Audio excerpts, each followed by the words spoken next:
Boa noite a todos e a todas. Boa noite, pessoas. Vamos chegando na live de hoje. Vamos chegando, pessoas. Então, quero apresentar para vocês, para quem já está chegando, vai devagarinho aí chegando, vai se ajeitando nessa noite que deu uma chuva, pelo menos eu estou em Campo Bom aqui, deu uma chuva, então o Rio dos Sinos agradece. Se por acaso tiver uma queda, de repente eu sumi da tela é porque caiu a luz, tá? Eu tive 3 quedas nas últimas 1 hora, tá? Eu tô com o celular para rotear, qualquer coisa eu faço com luz de vela, a gente dá jeito aqui, mas se eu cair eu já volto, tá, gente? Então, hoje nós trazemos um programa que a gente tinha em formato de podcast ano passado, tá? Que é o Cup of Science, que é um programa que a gente visa buscar divulgação científica, falar de uma forma um pouco mais descontraída, às vezes sobre alguns assuntos mais pesados, mas claro que de uma forma sem minimizar as coisas, sem rebaixar as coisas. A gente traz de uma forma que não seja assim tão impactante, vamos dizer assim, um negócio assim, tá? Então, uma ideia hoje é trazer para falar sobre o tal do Covid, né? O Covid que a gente mais ouve em toda hora, a gente vê toda hora na TV, liga a TV, coronavírus. Só que a gente vê em diversos locais, assim, falando sobre o corona, e o corona... Só um minutinho que eu acho que deu um negocinho aqui, deu uma trancadinha. Só um minuto. Só um minuto, pessoas. Só um minuto, que deu uma trancadinha. Só nos problemas de sistema. Já tô voltando, um minuto. Enquanto isso, vão chegando, pessoas. Vão chegando. Deixa eu ver. Ah, tá. Eu só fui verificar se estava aparecendo ali a questão de eu aparecer no Facebook, tá? Deixa eu tirar aqui o som do meu Facebook som. É só para acompanhar. Cadê? Deu. Eu só queria ver se estava já no Facebook lá aparecendo, tá? Então, pessoas vão chegando, nós vamos já iniciar a nossa live, tá? Nós vamos iniciar, que a gente tem uma convidada muito especial, no qual vai trazer informações corretas para a gente, que a gente às vezes vê informação para todo lado e acaba por encontrar desinformação, na verdade, né? Então, teremos uma fonte.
Pessoas, estou sem luz, pessoas. Caiu a luz, estou eu aqui sem luz, tá? Estou eu sem luz. Só espero que as pessoas continuem me ouvindo. Pessoas, nós vamos com uma pequena diferença. Vocês vão me ver, parece que eu estou num filme de terror, mas é porque acabou de terminar a luz na minha casa. Terminou a luz da minha casa. Então, estou com uma lâmpada na minha cara, com meu celular roteando, tá? Então, nós vamos iniciar a live de uma forma diferente na minha perspectiva, tá? Então, tinha que faltar luz comigo, né? Mas faz parte, tá? Então, já vamos iniciar aqui. Então, Deixa eu só fazer umas conexãozinhas aqui. Era aí, tinha que faltar luz comigo. Mas vamos lá que tá funcionando. Vamos lá que vai. Vamos lá. Então, pessoas, espera aí. Ah, meu santo Deus, tá difícil aqui. Tá difícil. Ô, pera aí, que esse negócio de internet aqui, tô tendo que cortar o roteador. Então, pessoas, o que nós vamos falar? Vamos falar sobre o tal do Covid, tá? Vamos falar sobre o tal do Covid mais uma vez. Eu aqui, iluminado, para a primeira live tinha que faltar luz, faltou luz na última 1 hora 3 vezes, e agora faltou de novo. Mas vamos assim mesmo, tá bom? Vamos assim, então vamos falar sobre o Covid-19, tá? Gente, aqui falta luz é o de menos. Tem pessoas que estão sofrendo muito mais por aí, por falta de comida, por estar morrendo familiares. Então, aqui eu ficar iluminado, estou em casa e eu estou bem. Só basta uma iluminação aqui, está tudo certo, tá? Infelizmente, então, já chegamos até hoje, em casos no mundo, com 4.150.000 casos, destes, 1.430.000 já se recuperaram e, infelizmente, já tivemos 284.000 mortes, tá? No Brasil, a gente já tem 165.000 casos, dos que foram testados, é claro, já que deram positivo. Destes, 165.000 diagnosticados já estão recuperados e, infelizmente, essa semana passamos a barreira de 11.000 mortes no Brasil. Peço a gentileza que a gente não utilize esse momento para fazer acusações, para utilizar essa plataforma para acusar esse ou aquele, tá? Vamos utilizar para conversar sobre ciência, para conversar a respeito do coronavírus e o que está acontecendo, tá? Então eu peço só um pouco de empatia para as pessoas, porque com certeza uma dessas pessoas todas essas pessoas que acabaram morrendo, elas tem algum familiar, tem alguém que sente a falta delas. Todas têm nomes, sobrenomes, são pessoas. Então, vamos ter um pouco de empatia pelas pessoas, tá, gente? Aqui no Rio Grande do Sul, passou já de 2.500 casos, chegando hoje a 103 mortes, tá? Então, um pouco de empatia com todo mundo, por favor, tá? Dentro dessa questão da pandemia, nós começamos a ter diversas instituições de ensino que começaram a oferecer sua estrutura, trazer sua capacidade de trabalho para auxiliar no diagnóstico e enfrentamento dessa pandemia. Um deles foi a Universidade Fevale, que tem uma estrutura para poder fazer as análises que são chamado padrão ouro, que é a tal da biologia molecular, tá? Tal do PCR que vocês estão ouvindo por ali.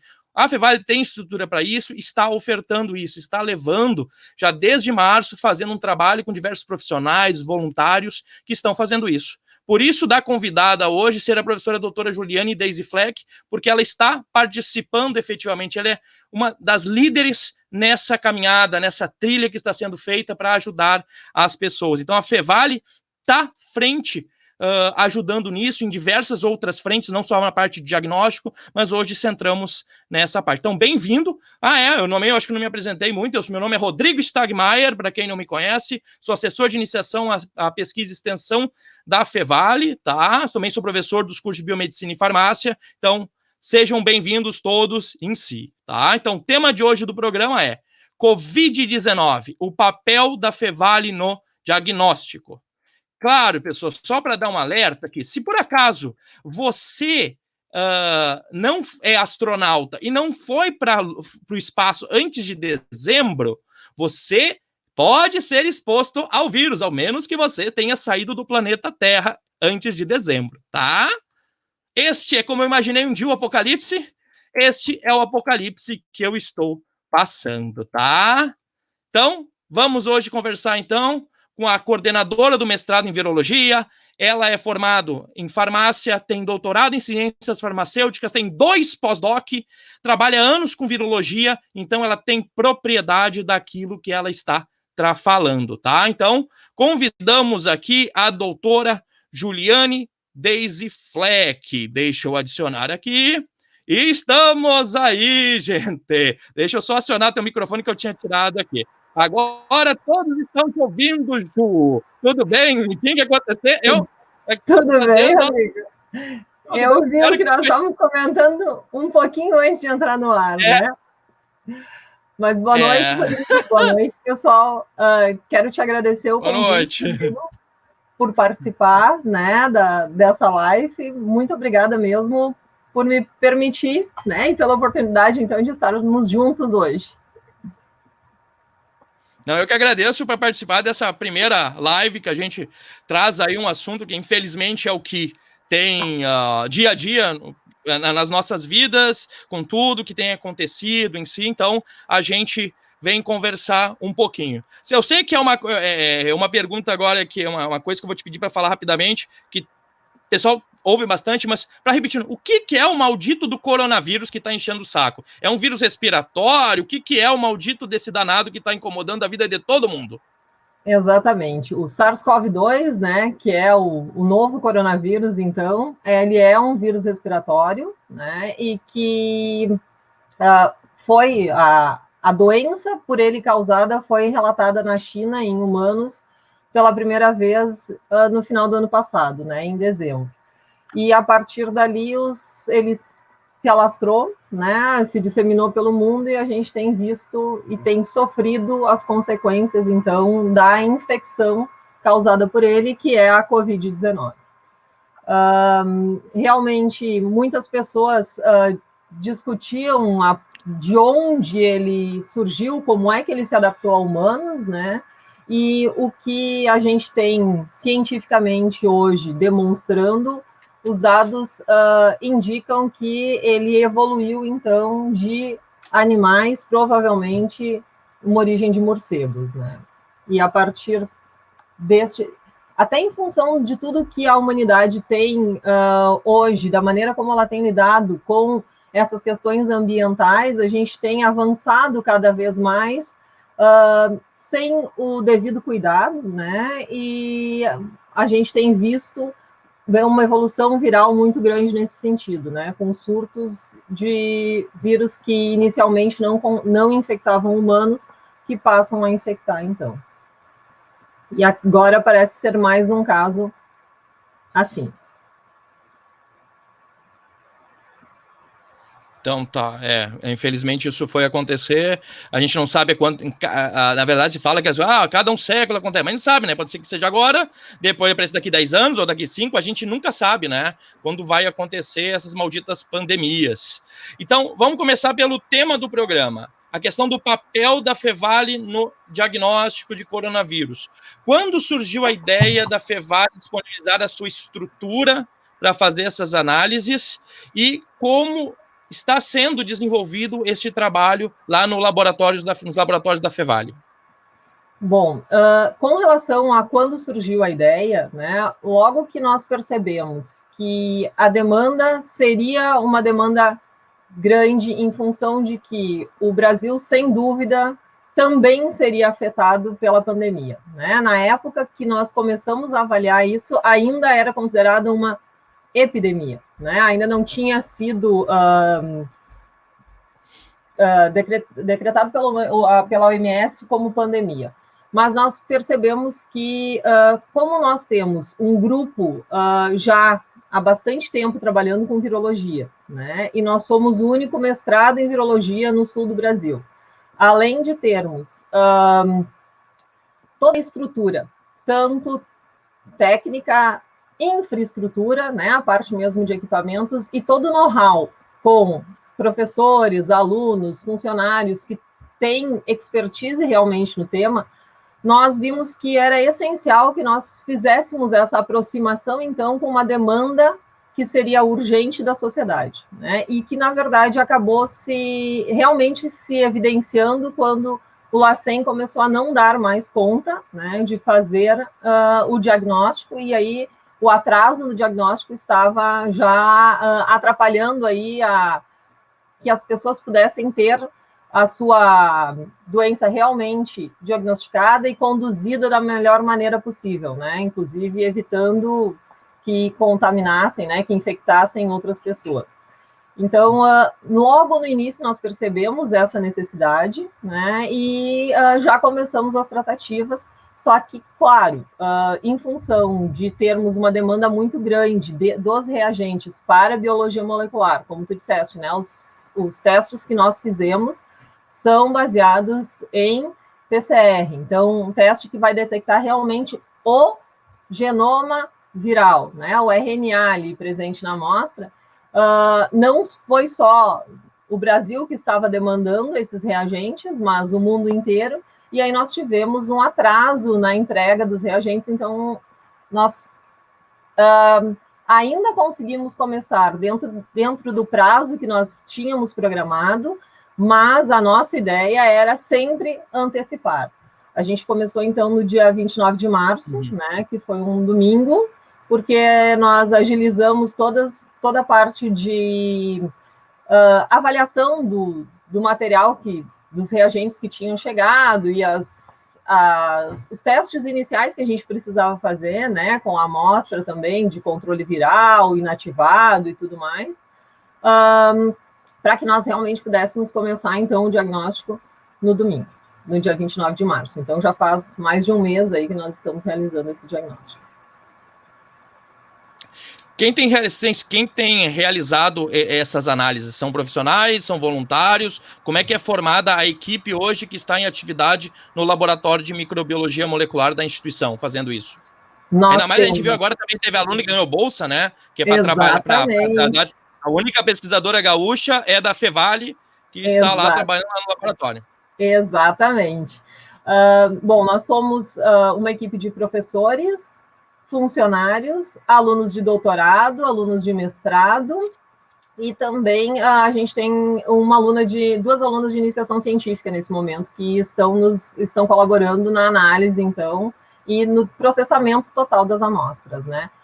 Além deles, então, a Juliana ganhou a bolsa, então, essa bolsa internacional para atuar no Laboratório de Microbiologia Molecular. Ela já é doutora, então temos mais uma doutora na equipe. Todos já têm bastante experiência com com toda a parte de processamento de amostras para biologia molecular, né? Então, ou seja, são pessoas que estão preparadas para fazer aquele tipo de atividade, né? De análise. Todos eles já realizavam esse tipo de análise ou na sua pesquisa de iniciação científica, ou no mestrado, no doutorado, né? Ou já realizaram durante esse período também. Então, toda a equipe é capacitada e bem treinada nessa área.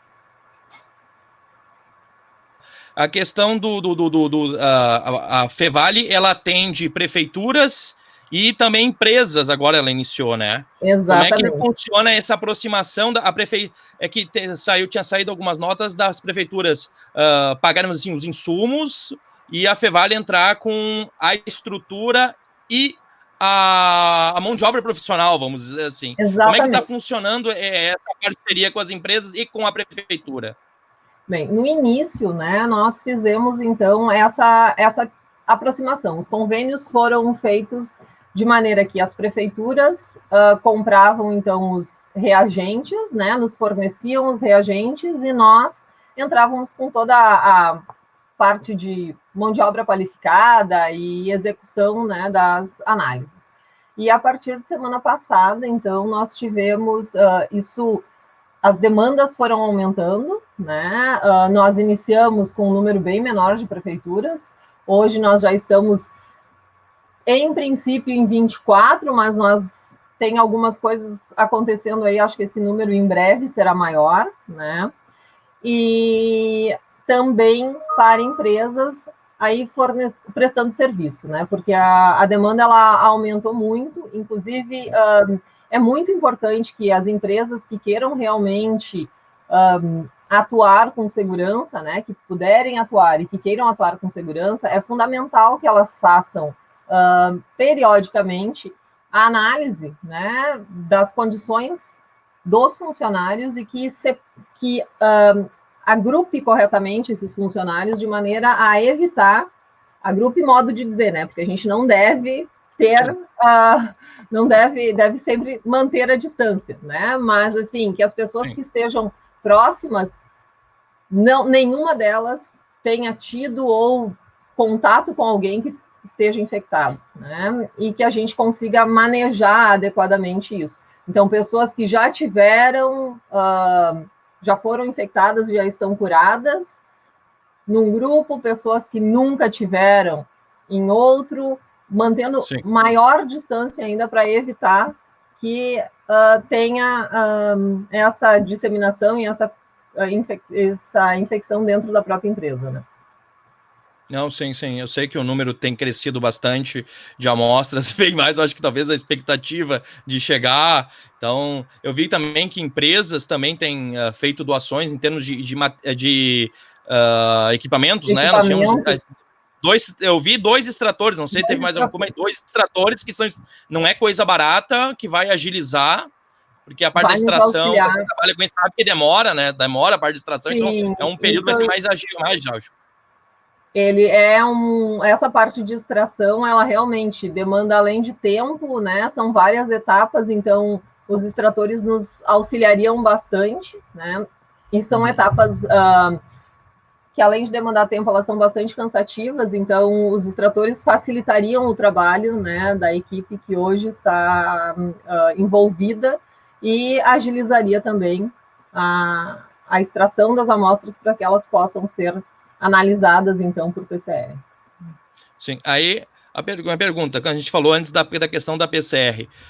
Tem outros testes que a gente sabe que tem sido trazido, que é a questão do teste rápido, da ELISA em si, mas ainda a biologia molecular é o método padrão, é o melhor método para análise. Querem começar a fazer teste, vamos dizer assim, em uma quantidade grande em teste rápido. O que tu acha sobre a questão do uso do teste rápido? Se fala muito na questão de ter muito falso negativo. Outros dizem que seria para estudos epidemiológicos, alguns estudos, outros e não propriamente para a gente fazer algum levantamento que possa, vamos dizer assim, dar uma carta verde para a pessoa andar na rua, né? Não é bem assim o negócio. Então, não, de maneira... Porque tem gente achando que vai fazer o teste rápido, dando negativo ou dando o tal do IgG, por gentileza, se puder falar o que é o tal do IgG para as pessoas ali, que a pessoa já pode andar na rua tranquilo, sem máscara, que nunca mais vai pegar, tá com o corpo fechado. Não, realmente, infelizmente não é assim, né? É bom se fosse dessa maneira tão simples, mas não é. Bom, primeiro que a questão dos testes rápidos, nós temos testes com qualidades muito diferentes, né? Então, essa questão do tipo de teste rápido também vai acabar acarretando num maior ou menor número de falsos positivos ou falsos negativos, porque nós temos ambos, né? E nós, infelizmente, muitos dos testes que estão no mercado têm uma grande probabilidade de dar resultados falsos, né? Então, que não vão nos auxiliar realmente nem no diagnóstico, nem nessas questões epidemiológicas, né? Porque no momento em que eu tenho muito resultado falso, seja falso positivo ou falso negativo, isso me atrapalha profundamente. Eu não consigo saber exatamente o que eu tenho ali, né? Com relação a essa questão, então, do teste rápido, a maioria deve dar em separado IgM e IgG. O que são, né? O que é IgM e IgG? IgM seria o anticorpo, dentro da classe dos anticorpos, aquela que indicaria uma infecção aguda, né? E que ela apareceria mais rapidamente, então, logo que eu tenho a infecção. Mais rapidamente, mas ainda assim o organismo precisa produzir esses anticorpos, né? Enquanto no PCR, né, a gente consegue detectar em torno ali a partir de 48 horas da infecção, mesmo que a pessoa não tenha sintomas, eu já consigo detectar. No caso dos testes com anticorpos, eu vou levar um tempo maior, porque eu preciso que, além da pessoa ter se infectado, ela consiga produzir anticorpos que eu consiga quantificar, né? Então, ali eu vou ter uma janela muito maior de tempo. Além disso, então, primeiramente se produziria a IgM e, posteriormente, a IgG, que, então, são os anticorpos que vêm a partir já de um determinado tempo da infecção. E que seriam os anticorpos que nos protegeriam, né, por um longo tempo. Só que o que acontece? A gente não sabe, na verdade, esses testes rápidos, eles nos dizem que existem anticorpos, mas eles não dizem se esses anticorpos são capazes de nos proteger, que é o que a gente chama de anticorpos neutralizantes, né? Se eles realmente conseguem evitar que o vírus, se eu tiver um contato novamente com aquele vírus, o meu organismo esteja pronto para se defender. Isso a gente não consegue ver nestes testes, né? Então, e além disso, muitos estudos já têm demonstrado que por um período muito longo a gente ainda detecta IgM, muitas vezes já aquele período que tu esperavas IgG.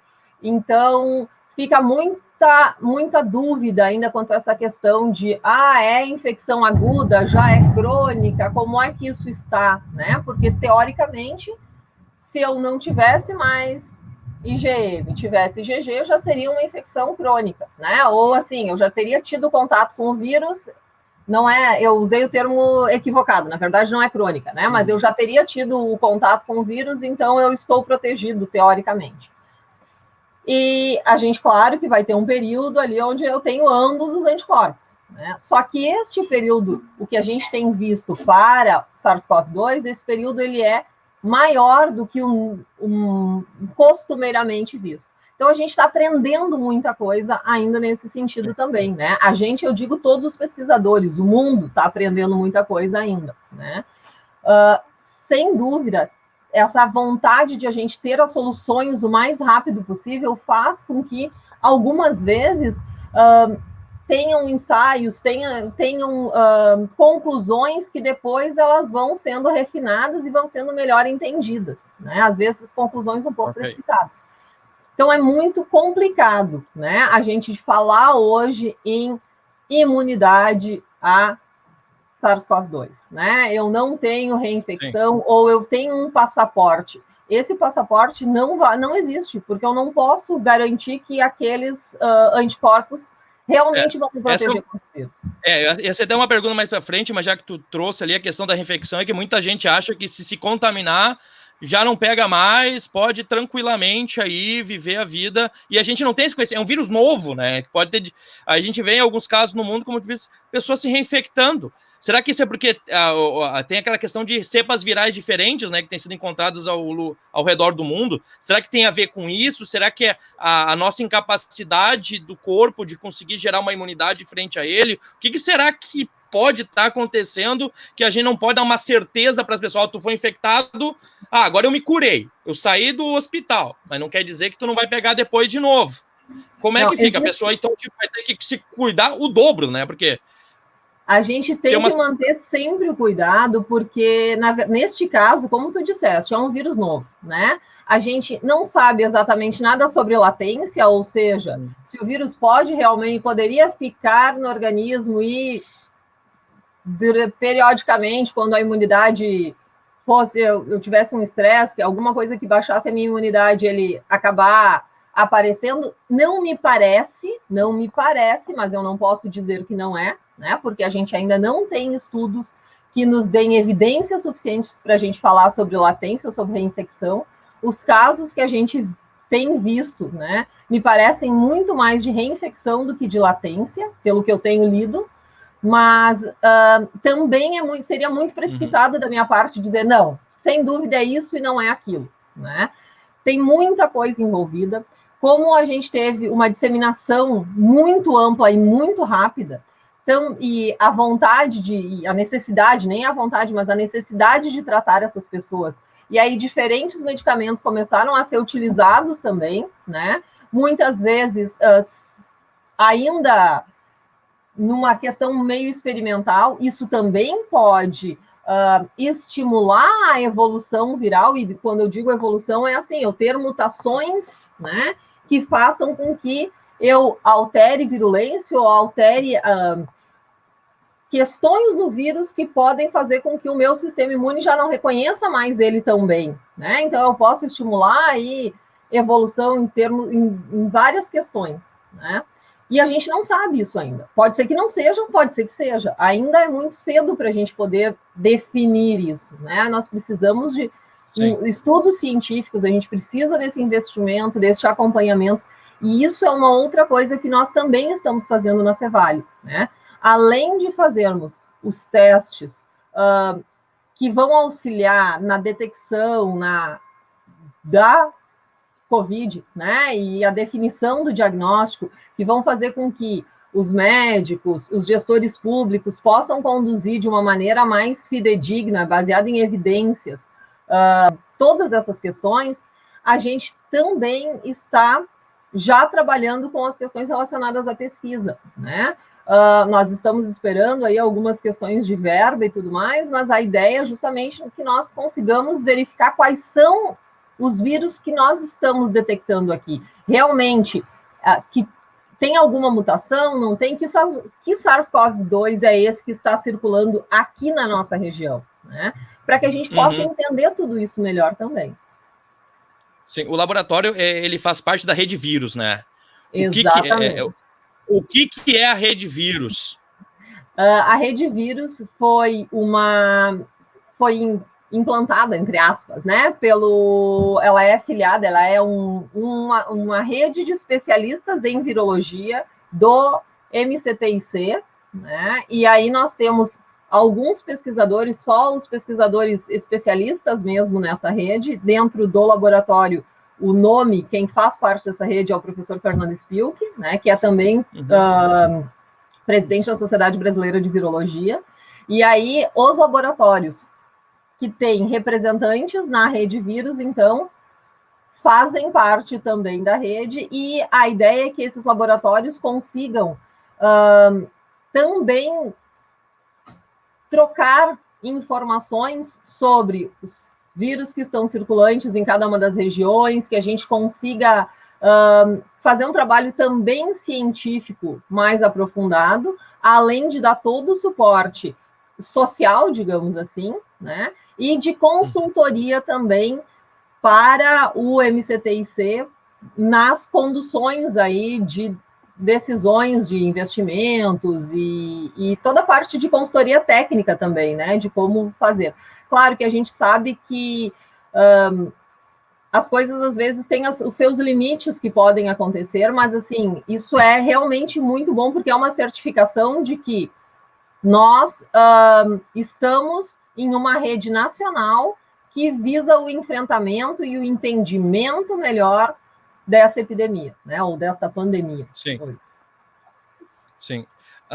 O que mais eu ia falar? Já pedindo pro pessoal, quem quiser, já colocando, se tiver alguma pergunta, alguma coisa que queira perguntar, para além disso, tá? Por gentileza, vai colocando nos comentários que a gente vai pegar aí algumas perguntas, tá bom? Então vejam, vão colocando nos comentários, que em seguida a gente começa a ver as perguntas nos comentários. A minha questão agora é que vocês têm divulgado, acho que é no Instagram, né, a questão do número de análise que vocês têm feito e o número de casos, claro que sem direcionar para qual prefeitura, porque tem prefeitura, agora tem empresa e cabe às prefeituras e empresas levarem os resultados em si, divulgarem. Então, como está sendo para vocês fazer isso? Porque as pessoas têm se interessado e têm visto e tem sido utilizado, vamos dizer assim, ver aquilo lá, tu tem uma noção de como estão os casos na região, né?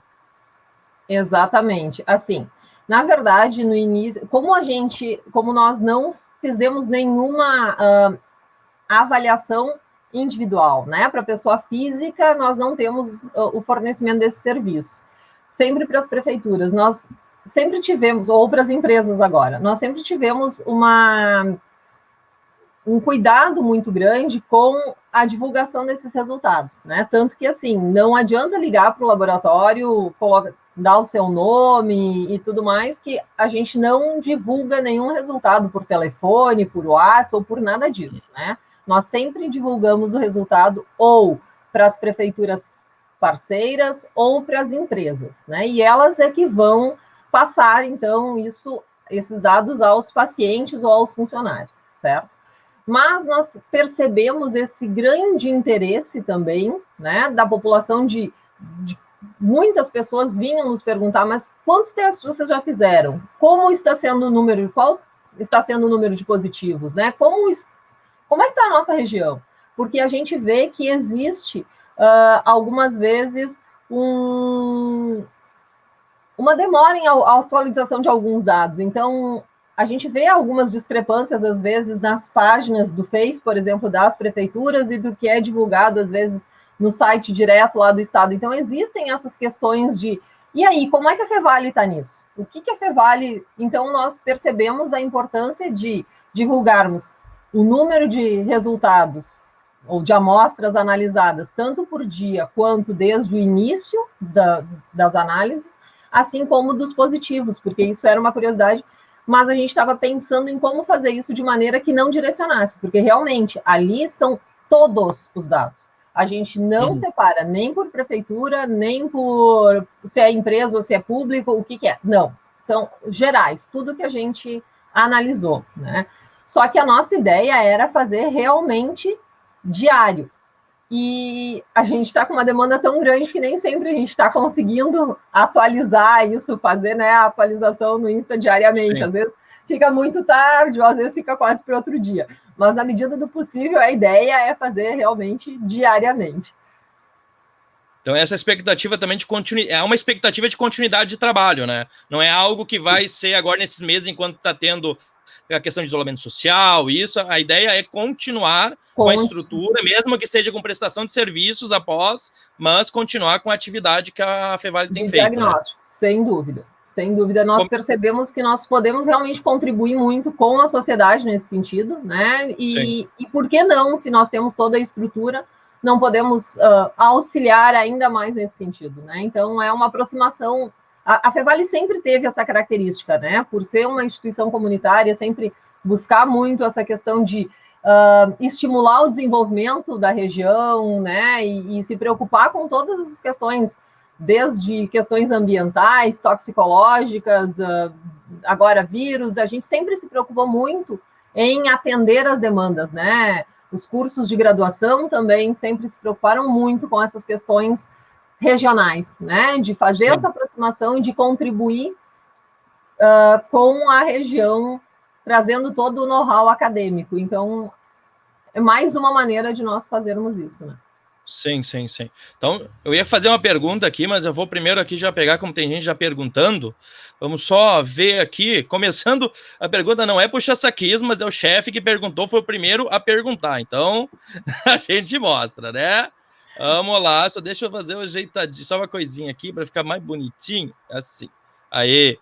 Qual o maior avanço científico? Tem perspectiva de um Tamiflu para o Covid-19 ou devemos esperar a vacina?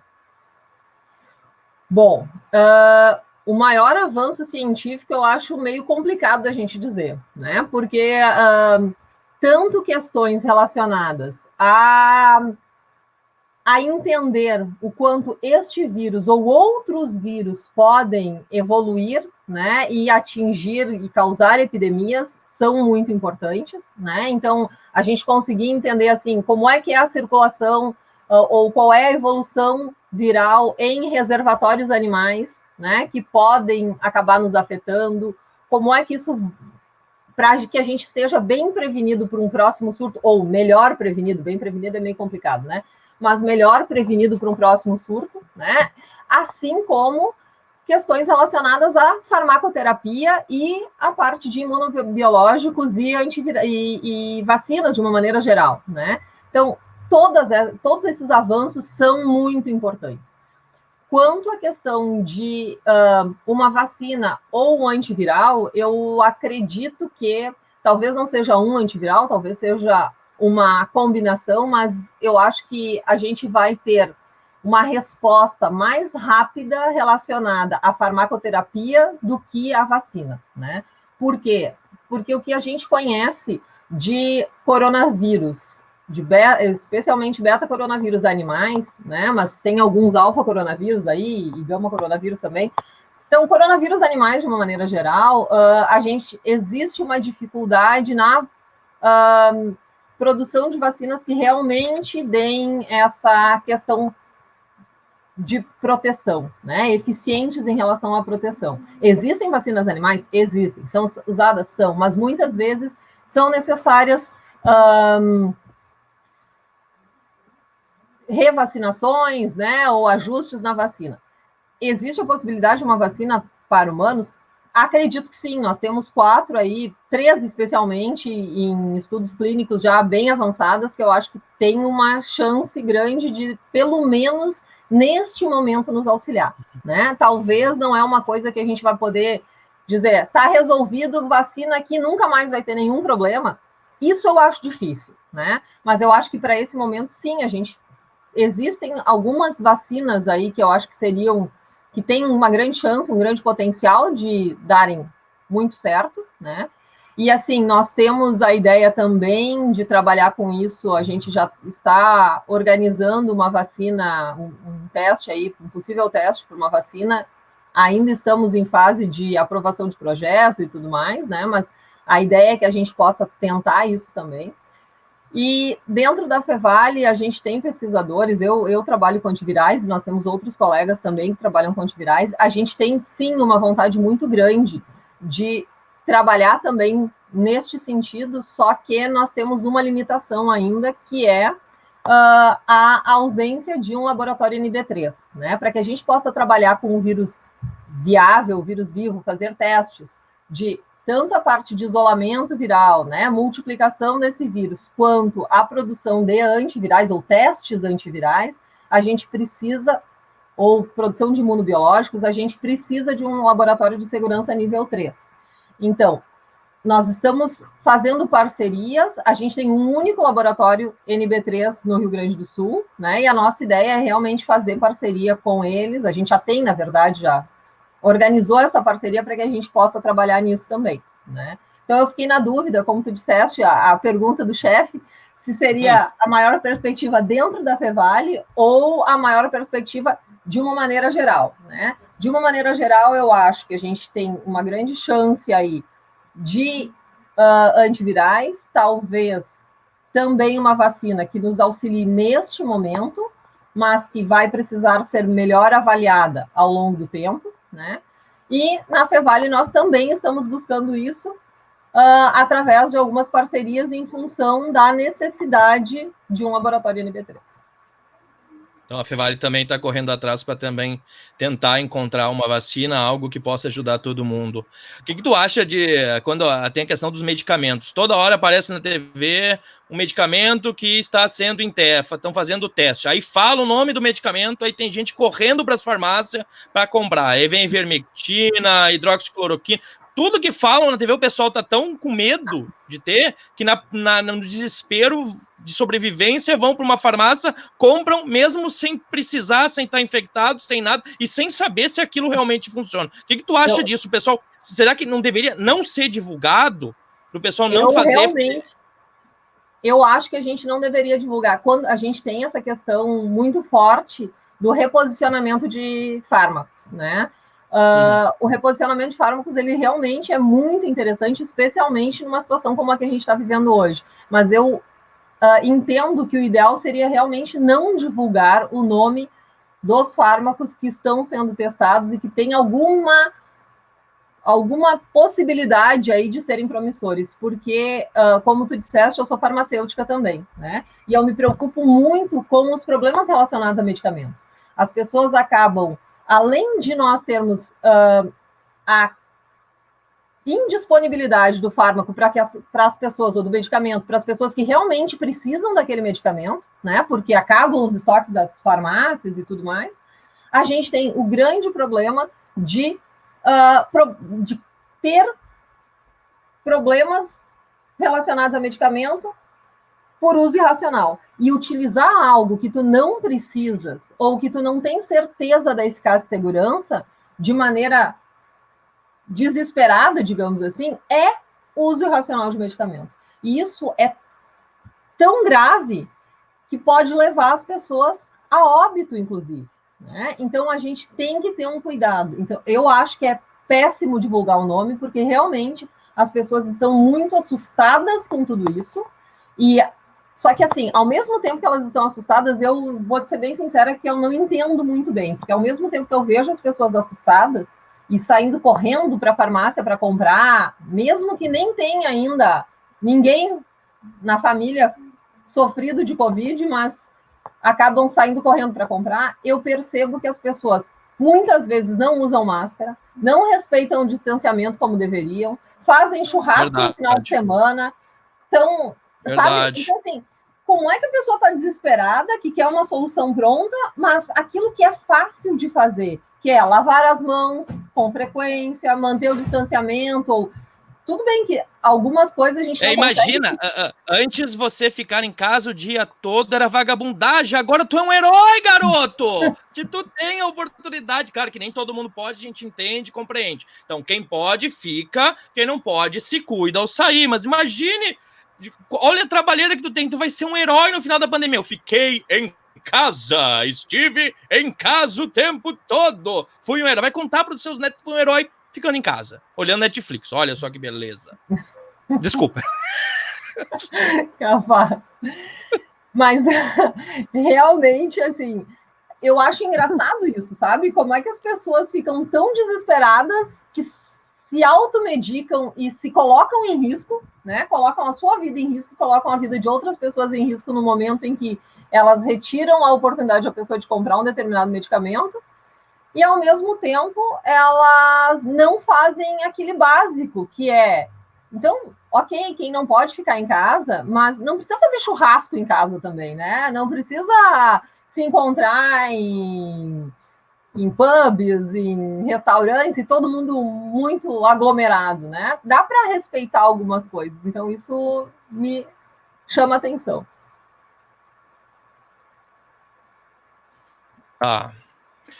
Tem pessoas aqui interagindo, vamos pegar mais, é uma pergunta aqui, porque tem toda aquela questão também de questão ambiental, né, em si, de desmatamento, tudo que foi falado sobre a questão de vírus emergentes que sendo trazido. Então temos aqui a Daniela, que é a aluna da Fevale, ex-aluna da Fevale, que vem perguntar aqui, ó, muitos vírus estão presentes em nossos rios, e essa é uma forma de transmissão para muitos. Poderia ser a água um potencial veículo de transmissão do Covid? Bom, Daniela, quanto a essa questão, né, da possível transmissão pela água, a gente acredita que, pela estrutura desse vírus, né, por ele ser um vírus envelopado, não seria essa a via, né, de transmissão. Sim, estão sendo feitos alguns estudos nesse sentido, né, até para detecção em esgoto, em águas residuais, né? Porque a gente... Primeiro que isso é importante no momento em que eu consigo detectar ali, eu vejo a circulação do vírus. Agora, o quanto isso realmente poderia... quanto esse vírus ali presente poderia infectar, né?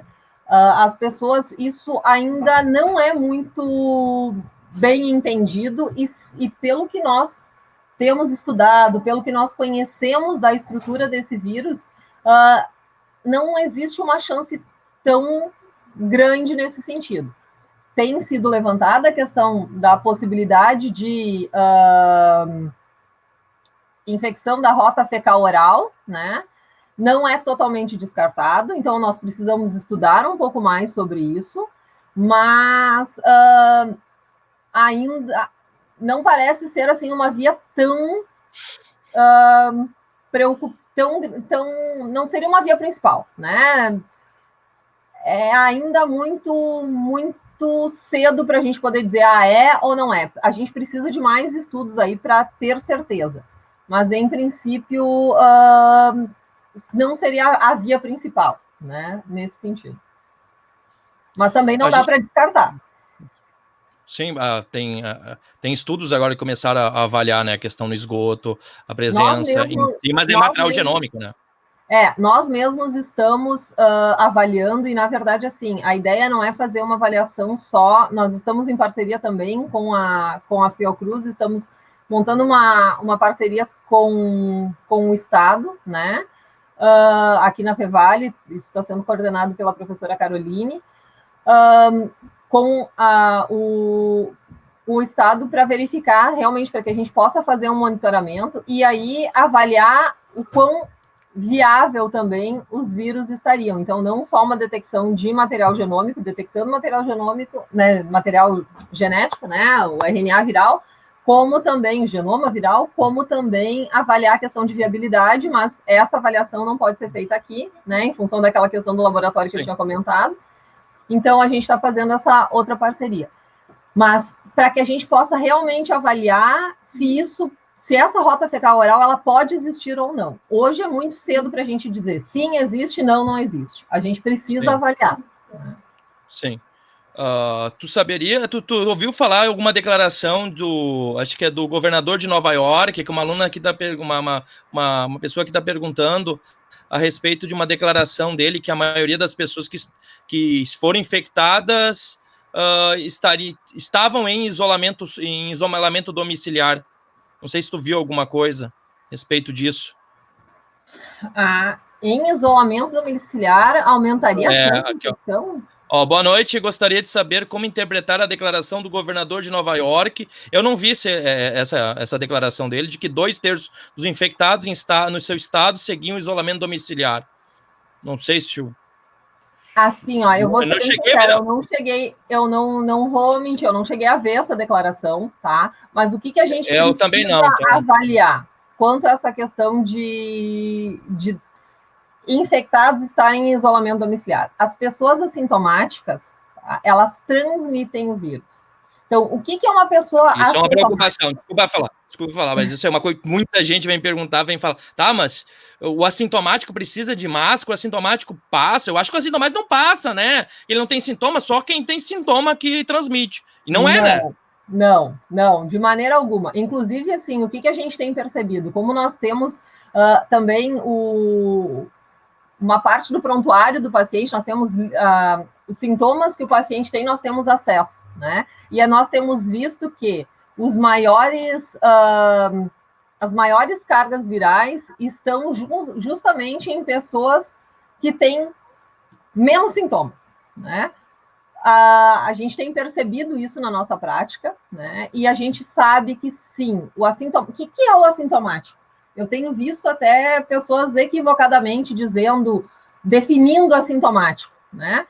O que é a pessoa assintomática? A pessoa assintomática é aquela pessoa que está infectada e que não apresentou os sintomas.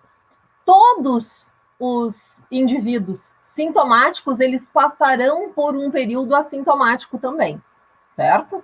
Então, durante esse período assintomático, as pessoas, sim, excretam o vírus. E excretam o vírus muito pelas secreções das vias aéreas, né? Porque espirram, porque a gente vai ter uma carga viral bem alta nas secreções orofaríngeas, né? E das vias aéreas. Então, sim, a gente tem que ter um cuidado com os assintomáticos. E aí tem que ver essa questão de isolamento social. Quando é que a pessoa começou a fazer o isolamento social? Quando ela teve contato com alguém que foi detectado, né? Que teve o diagnóstico confirmado, na verdade. Tem que entender um pouco isso, porque normalmente a gente vê os dados realmente sobre isolamento social, sobre questões até relacionadas à flexibilização, depois de 7 a 15 dias do início daquele período, ou de isolamento, ou de distanciamento, ou de flexibilização. Não é assim, eu parei hoje e eu vou ver os resultados amanhã. Não. Ou eu flexibilizei hoje e eu vou ver os resultados amanhã. Não é assim. Leva um período de 7 a 14 dias para que a gente possa ver isso. Então, tem que entender qual é que foi o contexto. Realmente, assim, eu não posso...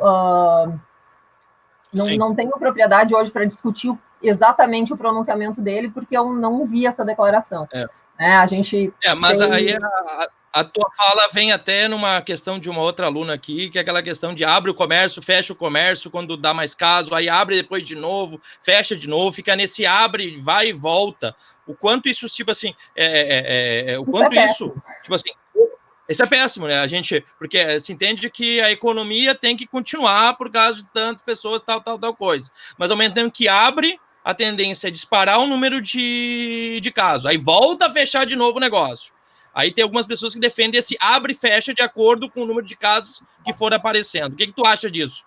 Eu acho que a gente, para que isso possa ser organizado adequadamente, a gente precisa ter um planejamento estratégico para tudo isso. Né? Não é com base no resultado de hoje que a gente vai definir o que a gente vai fazer. Né? A gente precisa realmente conhecer como é que está verdadeiramente a nossa região, e a gente não pode, de maneira alguma, pensar nesse vai e vem. tem estudos que demonstram que aqueles países que realmente fizeram isso lá do último surto de gripe, né, que a gente teve lá em 1928, né, da gripe espanhola, que quem realmente fez um isolamento acabou conseguindo ter uma recuperação econômica mais rápida do que quem demorou mais para fazer o distanciamento ou o isolamento. Então, a gente tem percebido também que hoje, aqueles países que tomaram as medidas mais drásticas no início conseguiram reverter a questão mais adequadamente, ou ainda não está completamente revertido, mas a gente pode observar o caso da Alemanha, né? A Alemanha tomou, sim, medidas drásticas inicialmente. Ela é um país que tem uma densidade populacional enorme, ela tinha tudo para ter um surto muito grave, e ela começou a conseguir abrir, né, voltar a abrir a economia antes de outros países, sem ter o número de mortes que a Itália, que a Espanha tiveram, sem ter todo o impacto econômico que tudo isso causa também, né? Porque a questão de nós termos um colapso do sistema de saúde, um número alto de mortes, isso causa impacto econômico também, causa impacto emocional, pessoal, diminui a produtividade. Além disso, nós sabemos, já tem vários estudos que demonstram que um paciente que teve, que sofreu de Covid-19, pode sim ficar com sequelas pulmonares limitadoras que vão fazer com que ele não tenha o mesmo desempenho na volta ao trabalho, ou que possa ter problemas na volta ao trabalho.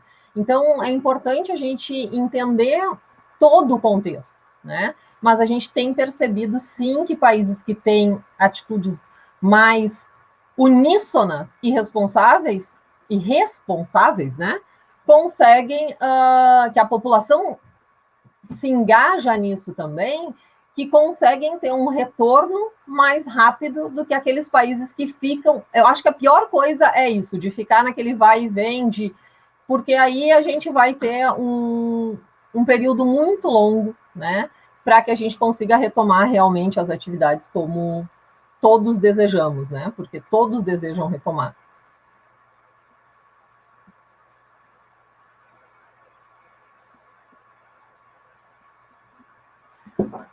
Bom, pessoal, o Rodrigo acabou de me avisar que a bateria dele acabou, ele está sem internet e sem luz, então eu não tenho todas o controle que ele tem aqui. Deixa eu ver se falta eu responder para alguém.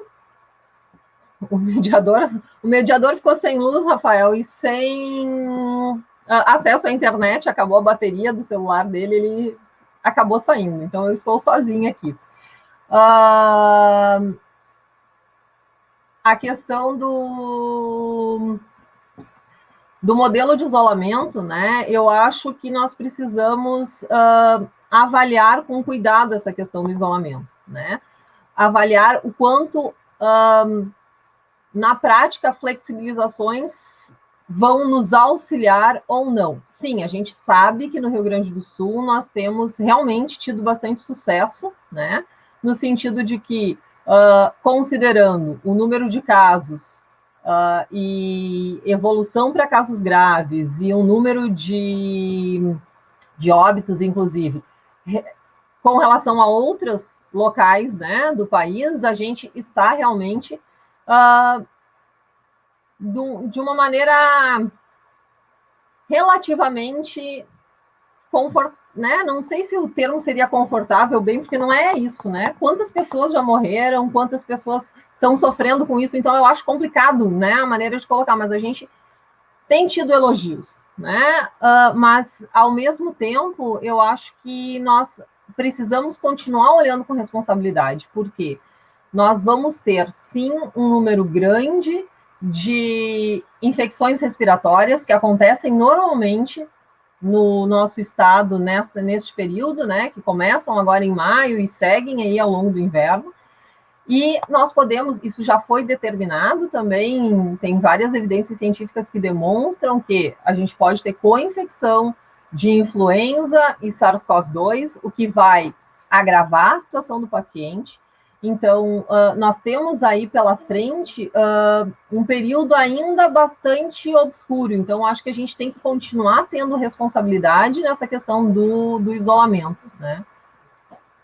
E realmente continuar observando isso com cautela.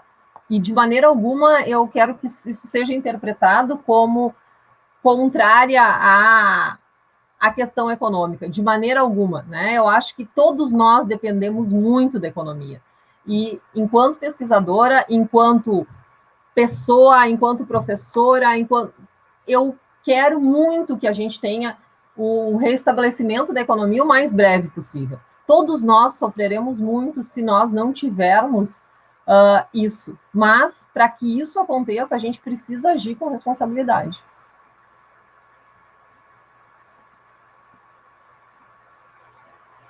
Se a Alemanha... Eu acho que, considerando, né, o bálsamo alemão... não. Bálsamo alemão, não é por aí.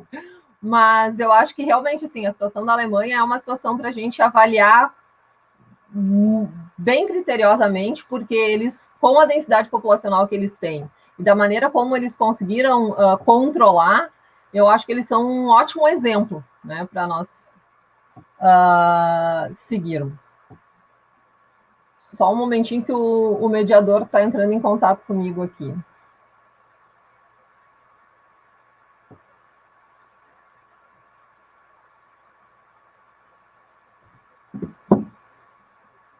Bom, gente, eu não sei se eu estou tendo acesso a tudo, mas eu quero agradecer a atenção de todo mundo, né? A participação de todo mundo. O Rodrigo me escreveu aqui no WhatsApp, disse que, de repente, se eu pudesse, que eu posso ir encerrando.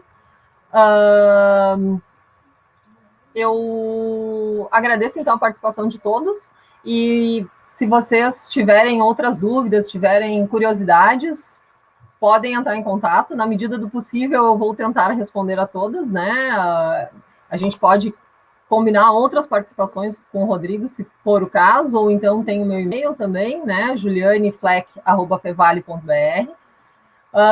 Nem sempre eu consigo responder tão rapidamente, porque a gente realmente está no laboratório direto. Eu saí agora para vir para poder fazer a live com vocês, mas as meninas continuaram no laboratório, então a nossa demanda está bem intensa, mas na medida do possível, a ideia é que a gente traga para vocês, que a gente tenha essa proximidade para trazer realmente os dados científicos e uma conversa embasada aí cientificamente.